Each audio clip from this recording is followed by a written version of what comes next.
The excitement, my friend, is building. We are less than 40 days away from the Road to Tampa Bay Invitational as we welcome in some of the best volleyball programs in the country to begin the season here in Tampa Bay, and hopefully for some of them, end it as well, as we have the volleyball championships coming up in December. Welcome, everybody. Game Day, Everyday Podcast. This is episode 13 alongside my good friend, Rob Higgins, the executive director of the Tampa Bay Sports Commission. I am Ryan Bass. Rob, I could feel it. The excitement. I cannot believe that August is around the corner. I remember talking about this in January, and we are almost here, my friend, to one of the biggest events we have all year, the Road to Tampa Bay Invitational. The anticipation is certainly building. I can tell you our staff is pumped. Our office right now is electric. It's buzzing. The final preps are going into place here. We've got great partners with USF and Amalie Arena, helping from a logistics side of things. And August 25th and 26th for the Road to Tampa Bay Invitational will be here before we know it. It's going to be so exciting. 4 elite teams are going to be competing on the 25th at Amalie, at the 26th at the Yuengling Center. That will help us here launch really the beginning of what will end here in Tampa Bay with crowning a champion for the 2023 NCAA women's volleyball season. The University of Florida, Georgia Tech, Penn State, and of course, host Invitational USF. We're going to talk about that in the site visit with the NCAA coming up in just a little bit here, Rob. But I do want to start with the really big announcement. And this is so cool. ESPN and the NCAA announcing the move of the NCAA Division I Women's Volleyball Championship. That Sunday, December 17th match at 3 p.m., it is going to be played on ABC, my friend. This is a historic moment for the sport, for the city, where a very large audience is getting to get an opportunity to not only, as we talk about the postcard for our city, get to take in Tampa Bay, but get to watch women's volleyball and crown a champion. It's going to be such an exciting day on that Sunday, December 17th, Rob.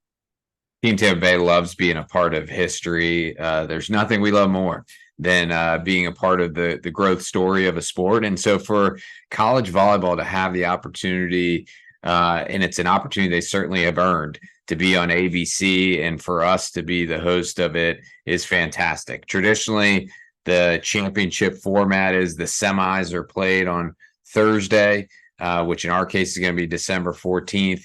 It's usually in other years, the championship itself is then played on the following Saturday, 2 days later. Here, though, as you mentioned, it's going to be played on the 17th. So there's certainly worse places for people to have to stick around for an extra day. I know just in talking to some of the coaches already, and we'll get into it with our 2 guests here today as well, that coaches are excited and happy and willing to stay in our community an extra 24 hours to be a part of what's going to really be the culmination of, again, a historic season. Rob, can you take me through, because we've talked about on previous episodes, just the growth of the women's game, whether it be in volleyball or women's soccer or, a lot of the different sports we've had the opportunity to really showcase here in the Tampa Bay area. From your perspective and just your opinion, I mean, you've been doing this for a very long time. How big of a moment is this? I mean, this just feels, for this sport particularly, that has continued to see a meteoric rise in participation, in interest, in ratings, in viewership. This seems to be, reaching that Mount Everest. We've got more steps to go, but what a cool moment this is for the sport in particular. Well, I think from our perspective, we see college volleyball is certainly really important to the fabric of our community. But you mentioned that growth. We think that with the right investment and resources that volleyball can hit an all new level. And so we want to be a part of that. It's an important sport for us. This is a really important event for us. To have this ABC announcement take place is incredible. And now it's up to all of us to be able to leverage it as best as we possibly can and make sure that the opportunity goes well. You don't get a lot of opportunities like this. And so from our standpoint, we're going to roll up our sleeves and work really hard to make sure it goes off without a hitch. Knowing you and knowing your team and the leadership under Claire Lessinger, it's going to go off without a hitch. And by the way, last year's NCAA final on ESPN drew a record 1.2 million viewers. I'm excited to hopefully shatter that record this year with that championship game that's going to be on ESPN. And Rob, there's been a lot of excitement brewing. Obviously, we talked about the Road to Tampa Bay Invitational, but for the national championship and hosting of the NCAA Women's Volleyball Championships here in Tampa. That trophy, it's been making stops quite a lot across the state of Florida, has it not? Absolutely. The national championship trophy made its way down here a handful of months ago, and we have been trying to get it out to the community as much as possible. So it's made stops recently at AAU Nationals, which took place in Orlando. That's one of the biggest, if not the biggest, volleyball event in all of the country. Thousands of teams participate. We had a booth set up, an opportunity for those players to get their picture with it, ask questions about the national championship, get more information about it. You can just tell in talking to them, they're really excited. We also went over to the USF volleyball camp with Coach Jolene Shepherdson. The campers there were fired up to get their picture with it as well. They were posting it to social. It's just so cool to see all of our local kids so excited with it. And then it's got stops here coming up in Orlando at UCF. Ryan did not have anything to do with negotiating that tour stop. We felt like UCF should get some love with it too, as well as the University of Florida with Coach Wise at their camp. So a lot of different other stops coming up as well, but a lot of different ways to be able to help promote and bang the drum for what's going to be really special events in both August and December. If you'd like, you're more than welcome to just stash the trophy there in Orlando, leave it at UCF. I mean, it probably will end up there anyway after December 17th. So if you just want, you can just kind of leave it, we'll hold on to it, I'm actually kind of worried that if we show up with the trophy, you guys will just say that you've won it already for this year. Yes, and then that we won't actually have to play out the tournament. But we're gonna bring it by there, and I can promise you we're gonna leave with it too. You're not going to be able to just stake your claim to it like you do in some of your other sports. I walked right into the national championship claim joke, and that was well done by you, my friend. I appreciate that. One of the things I love, and again, we talked about, volleyball kind of growing here in the area, but the recent volleyball showcase that we had, the 14th annual on Saturday, June 10th, I saw a lot of the, some of the photos and pictures and videos from that event, Rob, and yet again, being able to host quite an awesome combine here, in our area, which was beneficial to a lot of our youth in town. Yeah, we absolutely love hosting the different combines we have an opportunity to be a part of. This year, we partnered with the Orlando Tampa Volleyball Academy. We had close to 100 kids there showcasing their skills. We had colleges from a variety of different levels that attended in person and also received a lot of the combine results virtually. So, from our standpoint, anything we can do to not only help grow the sport, but expose our kids' talents to be able to potentially play at the next level is really important. So we do these combines in not only volleyball, but also in baseball, in football, and in a variety of different ways. So it really is just an awesome opportunity. And you could just tell in talking to those kids too, they're fired up for both the Road to Tampa Bay Invitational as well as the national championship in December. We have so much young talent, here in this area, Rob, and to be able to showcase them, put them on display, and help get them to the next level, I think is what our community does best, over everyone in the country. So excited for the Road to Tampa Bay Invitational. You talked about it. That really will be kind of the opportunity for us to gear up and get ready for the championships coming here in December to Amalie Arena. The NCAA will be on hand. I know how excited they are, Rob, and this will be a great opportunity to showcase to them how our community rallies around volleyball, having some of the best and the brightest programs in town. Absolutely. And I think from a logistics standpoint, it's really important for us. Amalie Arena actually hasn't hosted volleyball in close to 14 years. And so we want to make sure that we're kicking the tires and leaving no stone unturned when it comes to all the details and logistics, so that when we host the national championship in December, everything goes perfectly. So the NCAA and their staff is coming in as part of it. We've talked with Kristen Fassbender in the past on the podcast.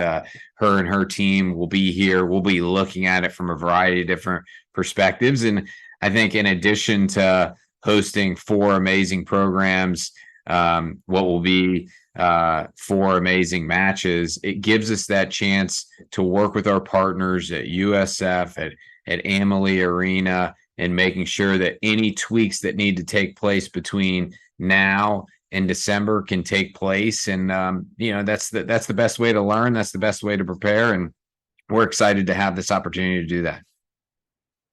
One note we've talked about a lot, Rob, and we did this around the Super Bowl, how much our city has changed, right, since the late 2000s.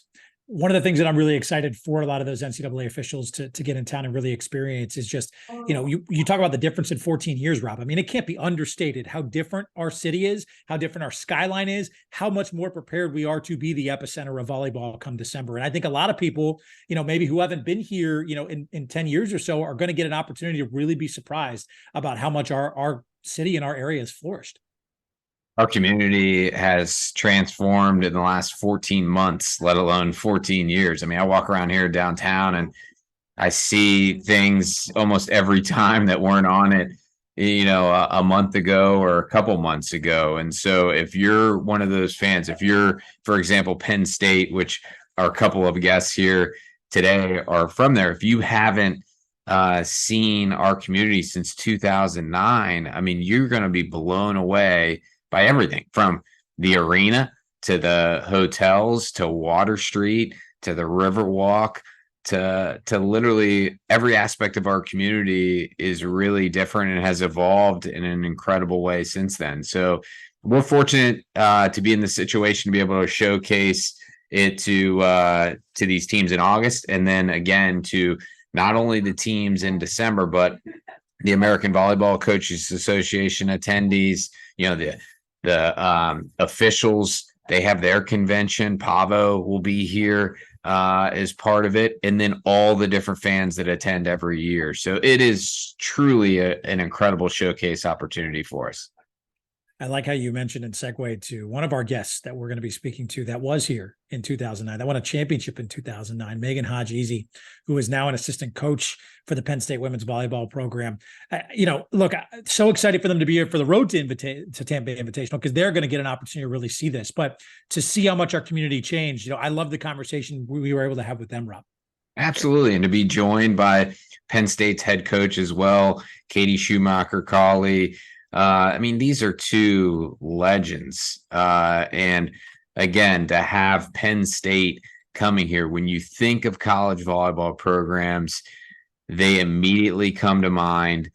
So to have both Katie and Megan on the podcast today, coming here in August, and then hopefully coming back in December is truly incredible. So let's get into some of the questions with each of them.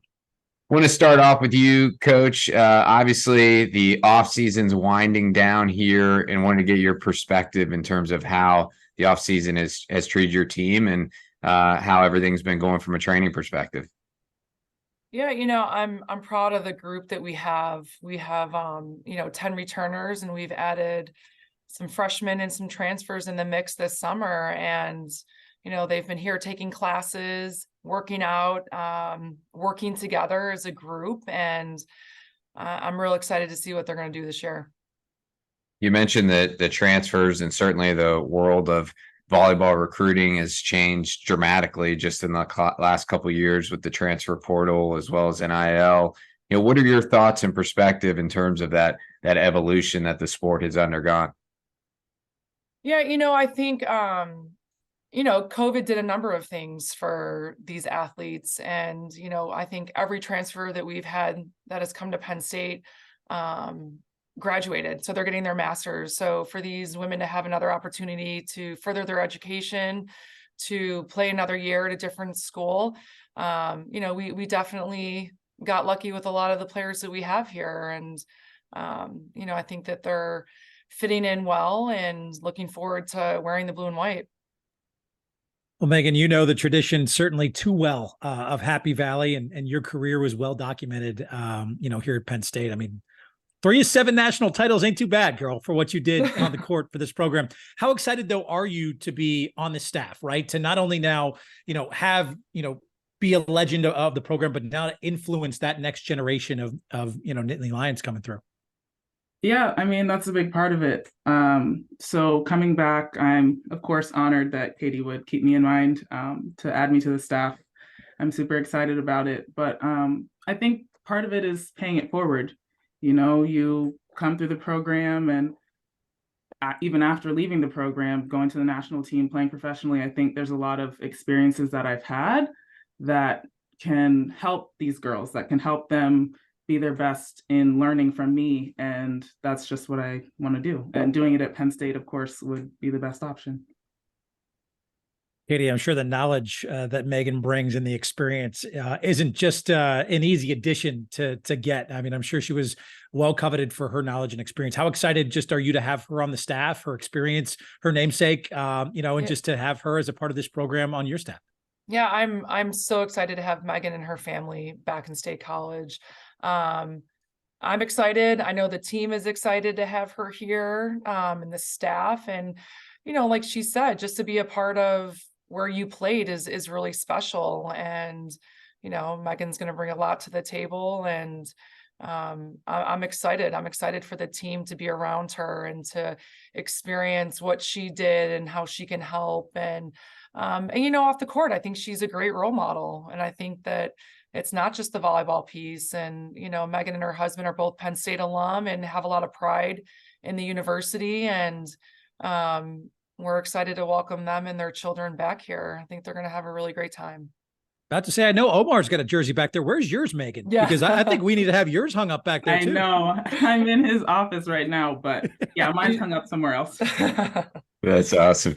Katie, we're so pumped to have you guys coming down August 25th and 26th for the Road to Tampa Bay Invitational. You've got Florida on the first night on Friday night, Amalie Arena, and then Georgia Tech on Saturday at the Yuengling Center. How pumped are you to be able to kick off the season in this type of a fashion? And then how important are events like this for the growth of the sport of college volleyball? Yeah, first of all, we're super honored to be a part of this event. It's super special. I know the team is beyond excited to be coming down to Tampa and to play in the arena that is hosting the Final Four. And, we're lucky. I mean, you guys are doing phenomenal things for women's sports, and volleyball obviously has been taken off and with TV and everything. And, we're thrilled. I mean, we got a preseason ahead of us to get ready, and, we better be ready to play that first night. Megan, you were the ABCA National Player of the Year in 2009. You were a part of those 3 consecutive national championship teams here at Penn State. But 2009, special year, especially being able to participate in the last championship round here in Tampa. What are your memories of that experience, and how excited are you to come back and be able to participate, here in the Sunshine State yet again as a coach this time? Yeah, hopefully. Well, that was, like you said, a very special tournament. The thing I guess that I remember most vividly was that finals and being down to 0-2 going into the break, and just being in a spot that we hadn't been in a really long time. At that point, we were on that really long winning streak, and we kind of didn't know what that felt like. So I think kind of getting punched in the mouth a little bit at that point, and then having to figure out what we were going to do. I remember that break very, very well. And, there were players kind of melting down a bit in the locker room. But I just remember specifically Coach Rose kind of asking us seniors, what's your legacy going to be? What are you going to do? Is this how you're going to kind of end your story here at Penn State? And I think we all kind of really digested that a bit during that break, and we came back out and found a way to win. So that was not just a memory that was special to me because of, us ending up winning the championship, but just because that lesson of find a way to win, find a way to make it happen has stuck with me forever since then. What great perspective. Our community since that match has waited 14 long years to get the national championship back to our community. And we're excited to have the Road to Tampa Bay Invitational to help kick off what's going to be a really historic college volleyball season. There was a recent announcement, as you guys know, and I want to ask each of you this question.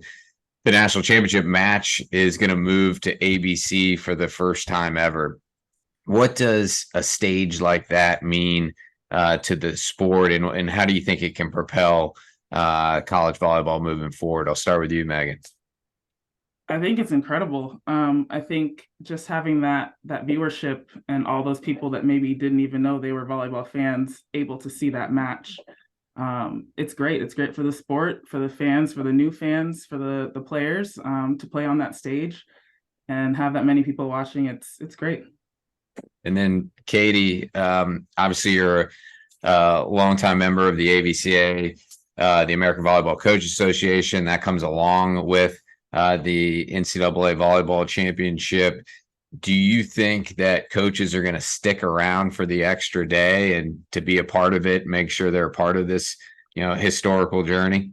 Oh, heck yeah. I hope they do. They should. No, it's amazing. It's, I think the women's volleyball is definitely on a big stage right now. And I think, we owe a lot to the players that came before us as well. And I think for, myself, and I know Megan has great pride for the alum and the players that didn't have anything when they first started here, for them to have the opportunity to see women's volleyball on ABC and all of these great venues is really special.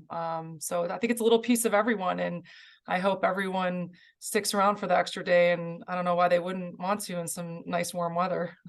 Pretty good place to stick around. Yes. I know I'm biased, but it's a pretty good spot, and we'll have plenty of stuff for them to do. I did want to have a quick follow-up with you, Katie, as well. You got a chance to play under legendary coach Russ Rose. You've been a part of a lot of different championships.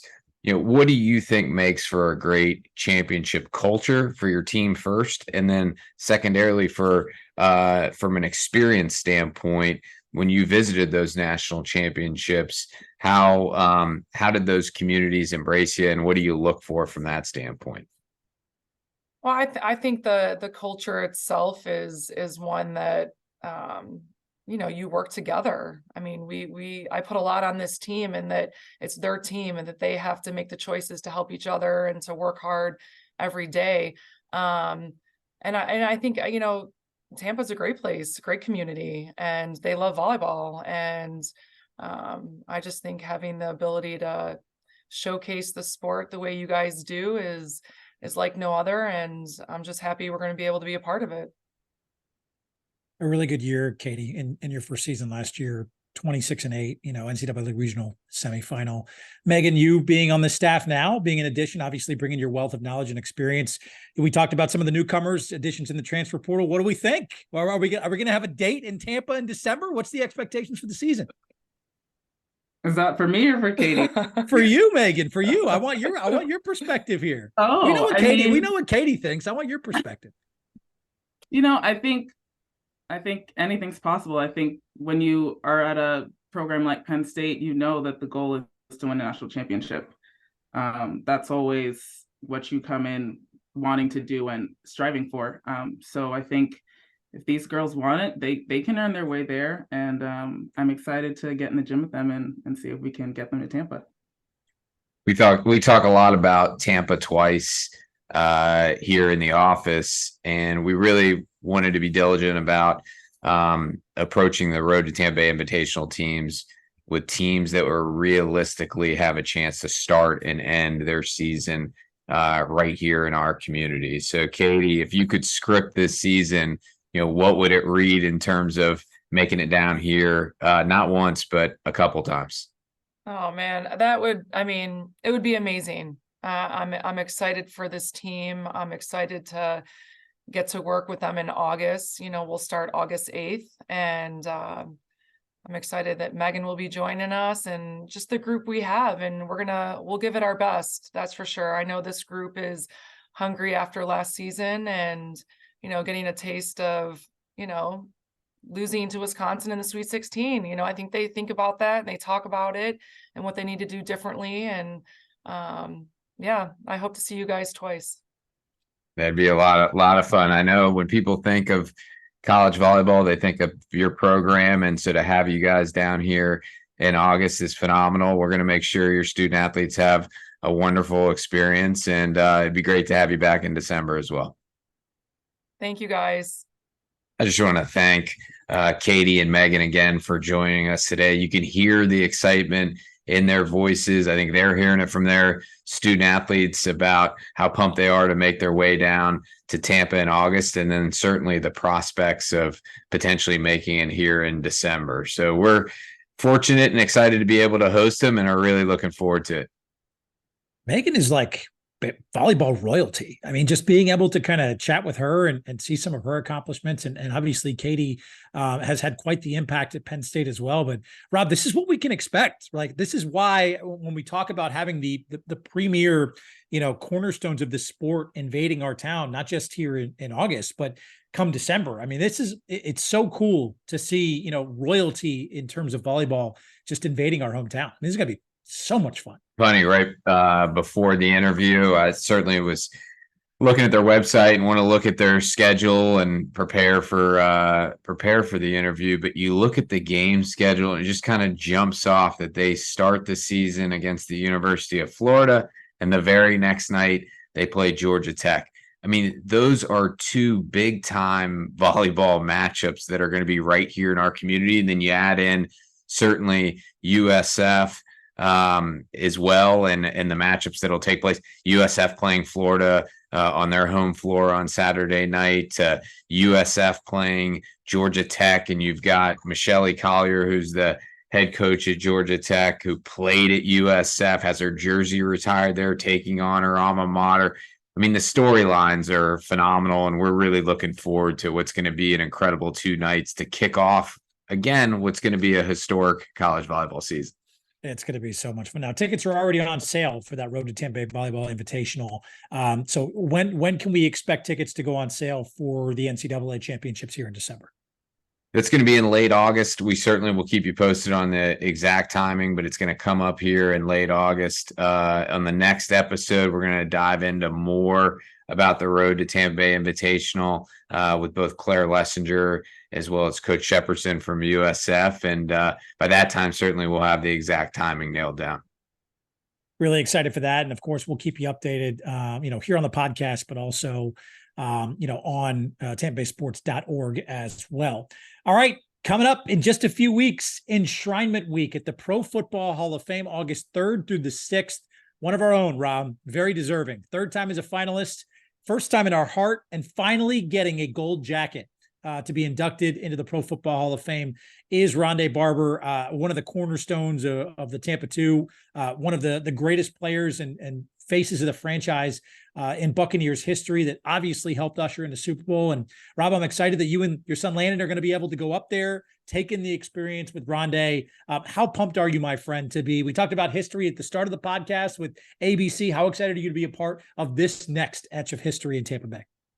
Well, it's long overdue. I'm just so excited. Ronde has been such a great friend, as well as a great Team Tampa Bay ambassador. I mean, he's been with us in bid presentations. What he's done, as we've talked about on this podcast with the Valspar Championship, is incredible. He's meant so much for this community. So to see him finally get this honor that's long overdue and so well deserved is phenomenal. I was fortunate to be with him and his family at NFL Honors in Arizona when he got the news related to the official news came out related to him going into the Hall of Fame. So for me to get a chance, I'm taking Landon with me, my son, to go up to Canton and see him officially get inducted is going to be special. It's truly a bucket list type of thing.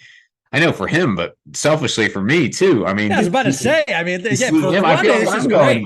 But this is your moment, buddy. Yeah, Ryan, let me know if you want my acceptance speech, because you'll be the only one that actually was here. But no, I'm just it's awesome. I mean, I saw the video the other day of him getting his gold jacket in the mail. I mean, it's just those things. I know Tiki is doing the induction speech and introducing him, which is going to be fantastic. But this is just the guy that's meant so much to our community.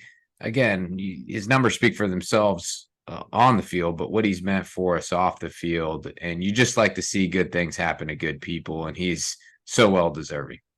He is a Hall of Fame person, 16 years in the National Football League, obviously a cornerstone of that Super Bowl 37 championship defense, and the only player in NFL history with at least 45 picks and 25 sacks. So Ronde left his mark on the field, off the field, and in this community for sure. Now, as I always tend to ask you, Rob, I have to benefit somehow from this. So what are you bringing back from Canton for your boy? Do I get a custom bus? Like what's come on, what's on the docket here? I need to know what's coming my way. I'll surprise you with something. I'll think of something. I'll find right. I'll bring it back. I know certainly you don't have a lot of connections to Hall of Fame, so this will be like a novelty for you specifically. It's gonna be interesting, but I am so pumped up, and what a father-son trip this is gonna be. I'm excited for you and Landon. This is going to be an awesome trip and an awesome experience. I'm excited to recap it on an upcoming podcast. We got a lot coming, buddy. A lot's brewing as we get into the fall and into the winter here. We're full speed ahead. This is your last vacation, okay? You cannot take any more time off after this, Rob. That's it. And then we are locked in, and you and I are going to learn how to bump, set, spike. We're going to work on our serve. We'll be ready to roll come the road to Tampa Bay Invitational in August. I will bring all of my previous play-by-play experience with the late, great Bright House Sports Network into the road to Tampa Bay Invitational. Excited for it. Let's go.